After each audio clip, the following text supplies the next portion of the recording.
And now we have reached the time for our final session of the evening. Along with welcoming back President Cartwright to the stage, I would like to introduce our two college-wide honorees.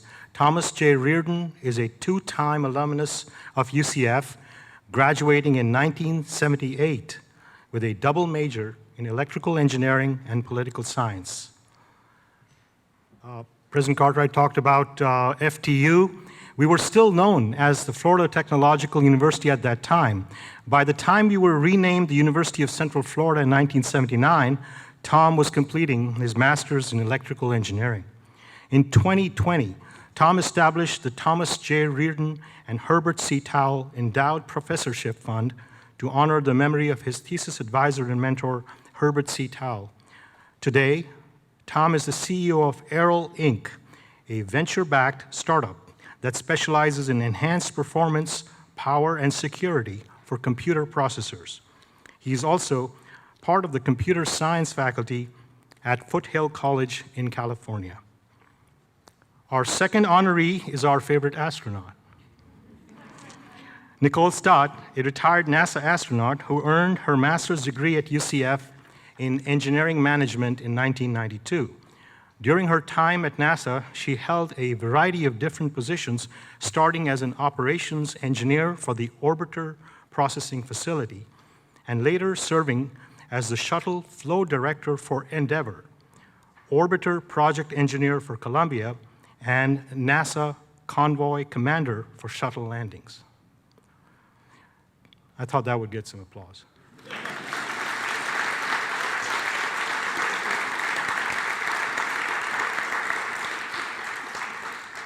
Today, Nicole is a published author and focuses on her next adventure as a full-time artist. As a founding director with the Space for Art Foundation, Nicole combines her space experience with her passion for art to inspire creative thinking about solutions to our planetary challenges. We are thrilled to be recognizing both Tom and Nicole this evening with the college's highest award, and thank them both for being with us in this evening. I invite them now to join us on stage and also welcome back President Cartwright for a fireside conversation covering the future of STEM education, their memories of their time at UCF, and the role that our university can play in shaping the future of the world. They will be led through this discussion by Interim Executive Director of Development for the college, Garrett Pricer.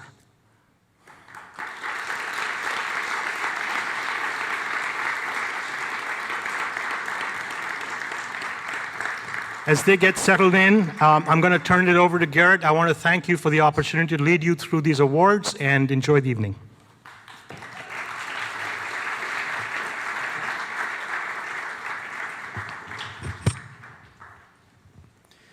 Thank you, Minaj. This event is 2 years in the making, so congratulations again to all of our recipients. One more round of applause for everyone this evening.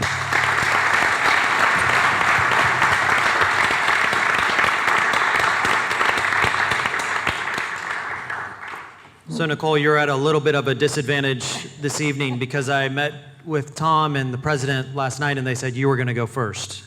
So you get the first question. So Nicole, you have seen Earth from space, and you see UCF from the perspective of a former NASA astronaut and now an artist. How has your stellar career shaped your views of what a university can and should be? Wow. Well, by the example of the awardees that we have here tonight, I think we can say that we're doing things right here at UCF. That's good. I think, to get to space, just to live and work there for a short period of time, all the science that we do there. I mean, our labs are built as science laboratories there. The international partnerships that we've so successfully implemented there, all of the technology, and then to get safely home. I mean, that's a really complex thing to do.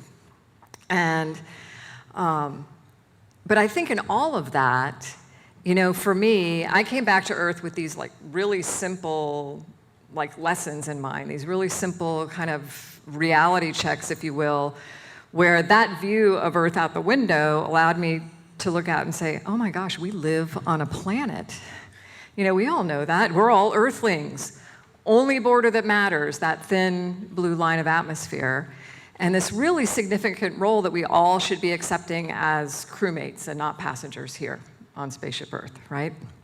And President Cartwright, I love what you said. I think, and it seems to me that it's built into the ethos of the university, is like, what are our students going to do? How are they going to be part of this impact on society, of this, I don't know, of being part of the solution to all of these planetary challenges that we have? And I think about coming here to UCF, I think that those things like planet, Earthling, thin blue line, role as a crewmate, not a passenger, those kinds of things need to be, and I believe they are here, embedded in everything we do at the university, at the curriculum level, at the mission vision level, those kinds of things. And I think that then allows the student to stay aware of the fact that everything they're studying here, their goals in studying here, are about them being part of the solution. And I want to thank, I mean, my dear friend and fellow alum, Jenny Lyons, who won an award this evening. We both had a mentor at Kennedy Space Center named Jay Honeycutt, who was, I think he's a legend, and he also was the person who helped facilitate the relationship with UCF, this engineering management program that we had. And he was a guy who, and I think part of him helping develop that and bring students into it was that he shared with us this idea, this approach of here's how we can, not why we can't. You know, and everything we did, he was telling us there, you've got to go into every problem you're faced with believing there's a solution to it. And I think that's what flows out of I live on a planet, I'm an Earthling, thin blue line, and oh my gosh, I better take this role on as crewmate. If that. Thank you for sharing that. Thank you. I don't want to follow that.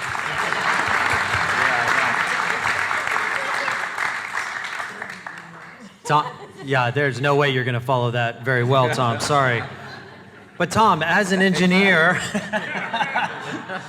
scientist, entrepreneur, and executive, what is the most important thing UCF can do to help emerging talent follow in your footsteps? Well, I think that came out of all of tonight's discussions, and let me just say up front that I'm absolutely no better than anyone else here tonight that received an award. I'm just older and very lucky to have gone to Silicon Valley at the right time. Let's just be clear about that. And so, you know, so what did UCF give me? They gave me a foundation in education, and they gave me the opportunity to work in industry, which all the other people have mentioned. And if you take that opportunity and do some internships and whatever, that's where you find out, you know, what the foundations that you're learning, where they can really be applied at that era. And it's going to change, you know, every year. And that's what's really important. Take advantage of those opportunities. Yeah, absolutely. Trying to get in early to learn where you stand. President, UCF has been identified as a school of innovation. However, innovation, by definition, is very disruptive. So how does the university create a welcoming climate for new ideas? When you're thinking about what the university needs to do, I mean, our job is really to encourage people to take risks, to think about how we can do things differently. And it's how do we embrace change? Change is really, really hard for people.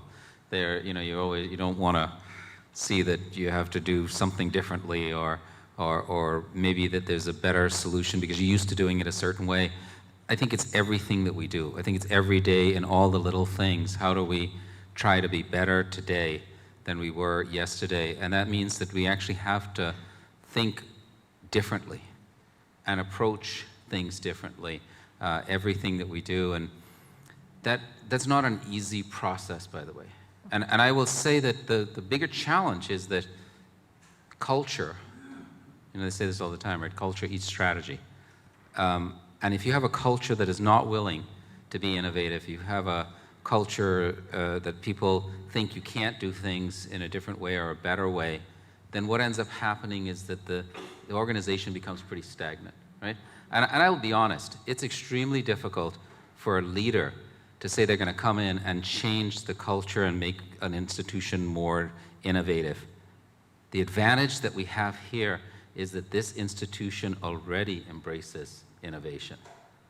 We're used to things changing rapidly. It's an institution that went from, like I said, 2,000 students to 70,000 students in essentially no time when you think about the lifespan of a university.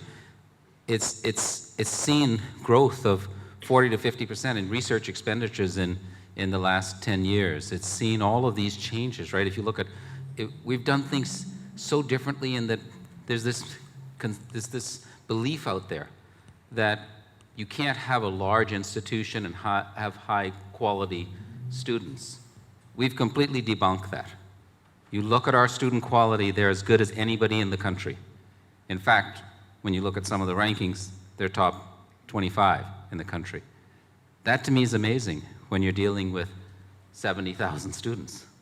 So we've done a lot of things that the institution is just used to constantly changing, constantly thinking about how to do things better, and that is part of what is unique about UCF. So I think it's just continuing to encourage that type of entrepreneurship, that type of belief that we can do things differently, and just, you know, have people really suggest what we should be doing differently.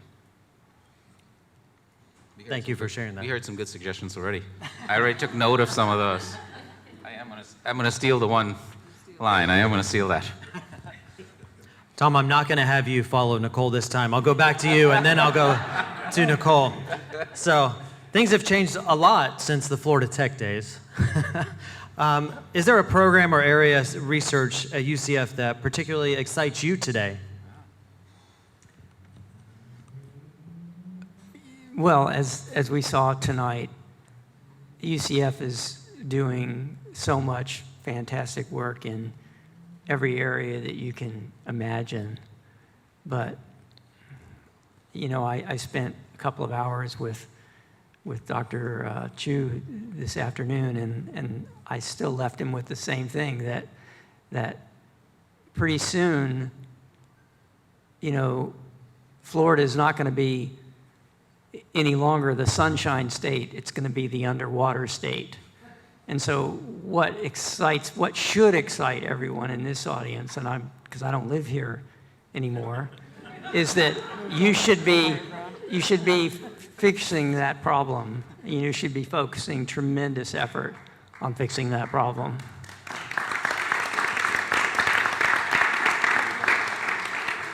I feel like we have a lot more research to do then. You better figure it out. Yeah.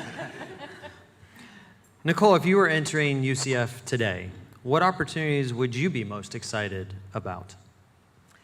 Well, I think I'm going to chase what was just said with some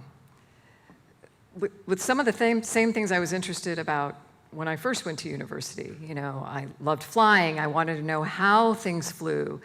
You know, that led me to this question of like, man, if you want to know how airplanes fly, why would you not want to know how rocket ships fly? And then this whole world of space opened up to me that was ultimately what I discovered is all about, you know, and it's the space station motto, off the Earth, for the Earth, right? This idea that ultimately everything we're doing in space is about improving life on Earth. And so I jumped to what you just said in that I think I would be looking at the things that are going on here that are very cutting edge here at UCF. I mean, right there with, you know, the most advanced work that's being done for space exploration.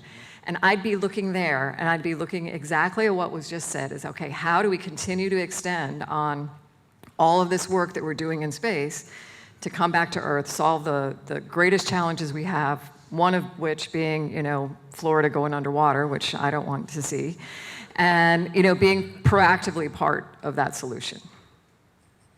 We talk a lot about science tonight, and you as an astronaut know quite a bit about it.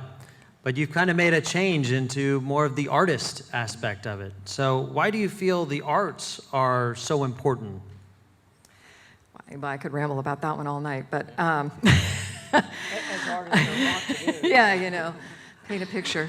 I think, I had the opportunity to paint while I was in space. And at the time, I didn't think anything more of it than, wow, I'm getting to do something that I enjoy on Earth. I'm getting to take that to space with me. And I would not have thought about that on my own. A friend of mine who helped pack our stuff for space was the one who encouraged me to think about bringing something with me that I enjoy doing on Earth, that I might want to do in the free time that we do have, some of it in space. And I think about that now, like, man, that's the kind of stuff that's putting the human in human spaceflight. And there has been art in space since the very beginning. The earliest cosmonauts were, Alexei Leonov bringing colored pencils with him to sketch orbital sunrises and sunsets. And later, during that really what I believe iconic, like historic, set us on a path of international cooperation mission with Apollo-Soyuz in the 70s, where Alexei was the commander of the Soviet side. And, you had Tom Stafford on the US side, and these guys are, shaking hands across the hatch and became best friends for the rest of their lives. But also, here's Alexei doing pencil portraits of all of his crewmates. And there's been music in space, and quilting in space, and poetry writing, and all of that. And I think it's just part of the human experience. I think it's what helps us communicate really complex ideas. And I think it's a universal communicator. And I wanted to use my art to, maybe in a unique way, try to share this experience of being in space. This messaging of, man, we are doing really incredible things there that are ultimately about improving life on Earth. We're working together in a cooperative way with partners that a lot of stuff that goes on Earth is not so great, and yet we seem to overcome that in space. How can we make that happen down here on Earth? And that we need to be the people. We need to be the crewmates looking at, okay, how much CO2 is in my atmosphere? How much clean drinking water I have? How high is the sea risen? And all of these things, and be part of that. And I think art just gives us, this way to share that message really profoundly. And I think scientists have been using art since the very beginning.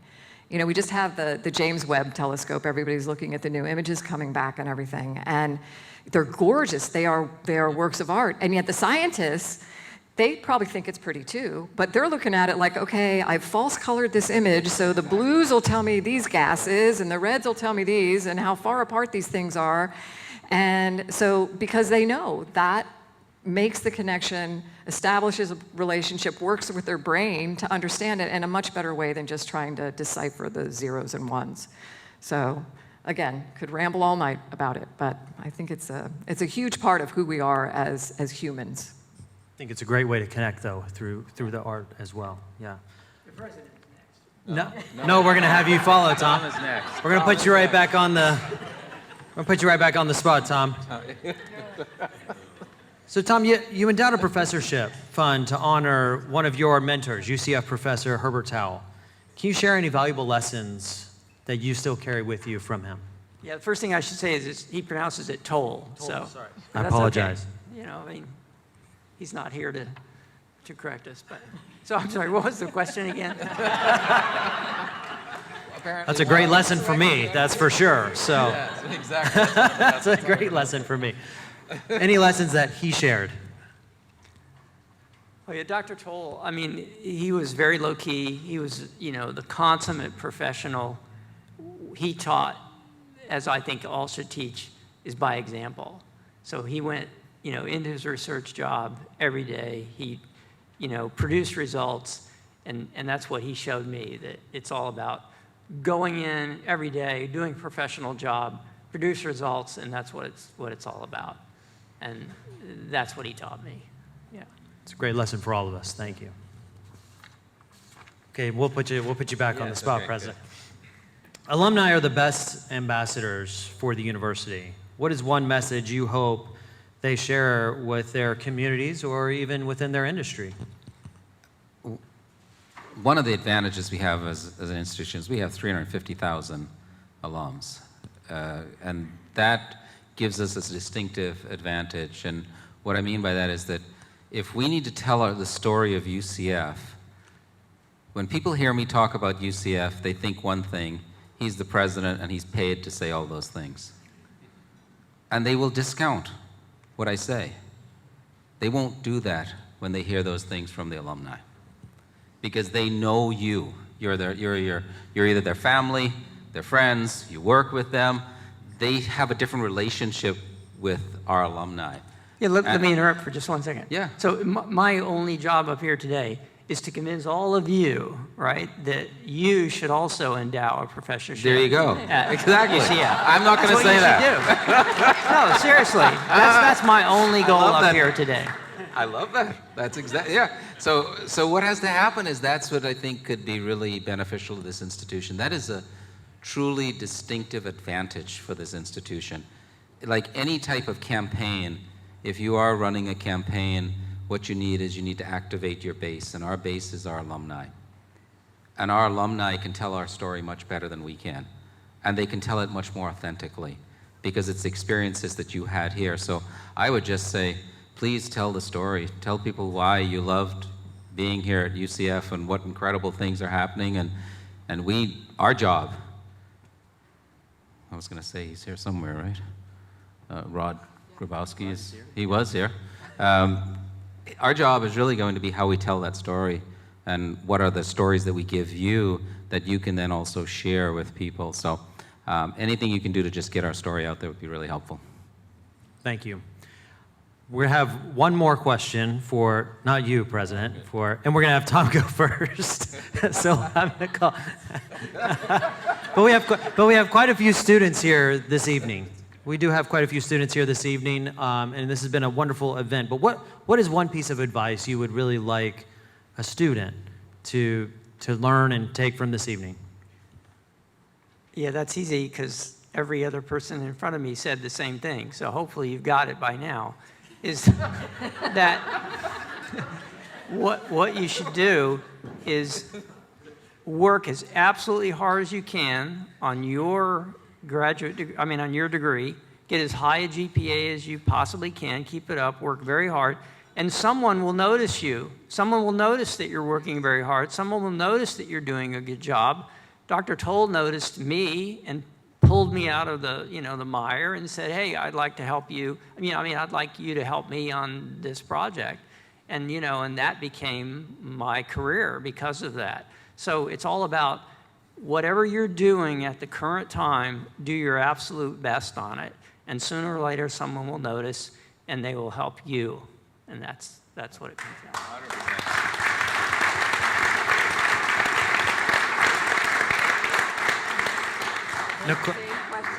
Nicole, anything you would like to add? Ditto to that. And thank you, Tom. And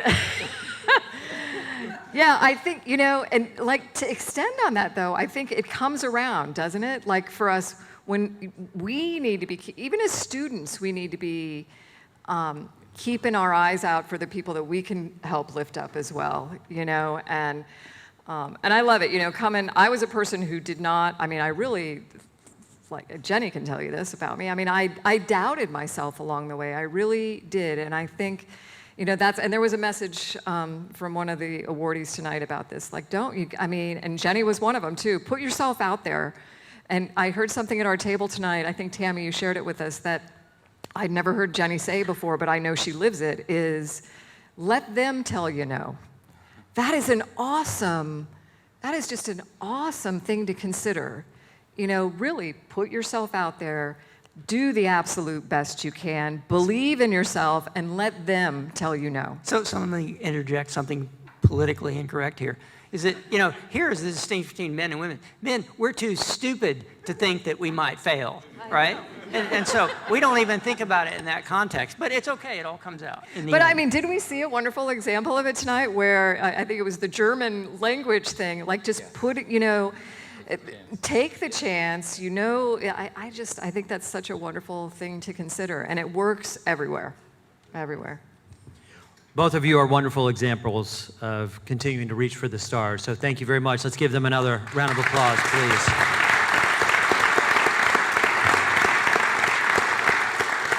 We would like to officially award you at this time. Dean, if you'll join us on the stage here for pictures with our distinguished alums. I'll go on the other side. It's like screen. Okay. Pointing a screen. Thank you. Be aware of his foot. Thank you. Right there over there.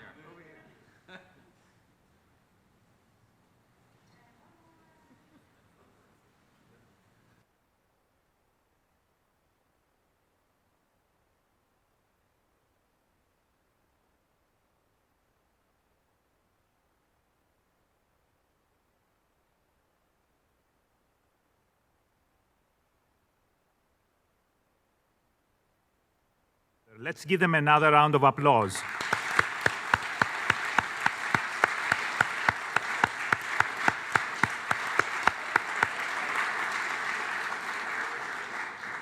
We also want to thank our sponsors who made this evening possible for all of us, and definitely our staff, Francesca, Natasha, Garrett, and a lot more staff from the Dean's office who, again, worked very tirelessly over the last couple of months to make this event a wonderful event. Thank you.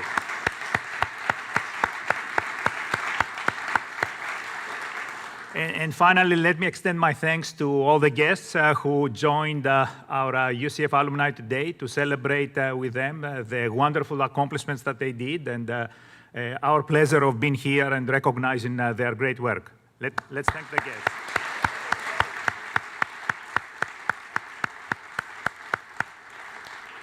So have a good evening, and thank you for being with us tonight, and hopefully we'll see you again soon. Thank you.